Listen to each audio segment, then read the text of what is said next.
അങ്ങനെ ഇത് രാവിലെ അടിപൊളി ഒരു കുളിസീനും കണ്ടുകൊണ്ടാണ് തുടക്കം. അപ്പോൾ ഇന്ന് നട റോഡിൽ നിന്നുകൊണ്ടുള്ള പരിപാടി മറ്റൊന്നുമല്ല, കല്യാണ പെണ്ണിനെ ഗൗൺ സെറ്റ് ചെയ്യാന്നുള്ളതാണ് പരിപാടി. എടുത്തോ പിടിച്ചോന്നായതുകൊണ്ട് നട റോഡിലായി പോയതാണ് മെഷർമെന്റ് എടുക്കലൊക്കെ. കല്യാണത്തിന് എന്തായാലും ഒരു ഗൗൺ വേണം എന്നായിരുന്നു അവളുടെ ആഗ്രഹം.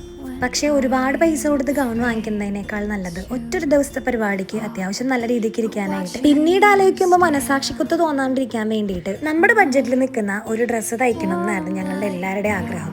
അങ്ങനെ വീട്ടില് കാര്യമായിട്ടുള്ള കല്യാണ പരിപാടികളുടെ ഒരുക്കങ്ങളൊക്കെയാണ്. അപ്പൊ അതിനിടയ്ക്കാണ് വിചാരിച്ച ബഡ്ജറ്റിൽ ഡ്രസ്സ് സെറ്റ് ആയിട്ടില്ലെന്ന് പറഞ്ഞ് വിളിച്ചത്. രണ്ടാമതൊന്നും ആലോചിച്ചില്ല, നേരെ വിട്ടത് RS ഡിസൈൻസിലേക്കാണ്. എന്റെ ഫ്രണ്ടാണ്. ആ ഒരു കുഴപ്പം മാത്രമേ ഞാൻ അവളിൽ കാണുന്നുള്ളൂ. ബാക്കി എല്ലാം കൊണ്ടും അടിപൊളി സ്റ്റിച്ചിങ് ആണ്. വളരെ കുറഞ്ഞ ടൈമില് ജസ്റ്റ് 7000 രൂപയ്ക്ക് താഴെയാണ് ഞങ്ങൾ ഈ വെഡ്ഡിംഗ് ഗൗൺ സെറ്റ് ചെയ്തെടുത്തു. അത്യാവശ്യം കുഴപ്പമില്ലാത്തൊരു വെഡ്ഡിംഗ് ഗൗൺ സ്റ്റിച്ച് ചെയ്യണമെന്നുണ്ടെങ്കിൽ എങ്ങനെ നോക്കിയാലും ഒരു 10K എബവ് ആവാറുണ്ട്. അപ്പൊ നിങ്ങൾക്ക് നിങ്ങളുടെ ബിഗ് ഡേക്ക് ഇതുപോലെ മിനിമൽ ആയിട്ടൊരു വെഡ്ഡിംഗ് ഗൗൺ ചെയ്യണമെന്നുണ്ടെങ്കിൽ ഈ ഒരു പേജ് ഒന്ന് കയറി നോക്കിക്കോളൂ, ഉറപ്പായും ഇഷ്ടപ്പെടും.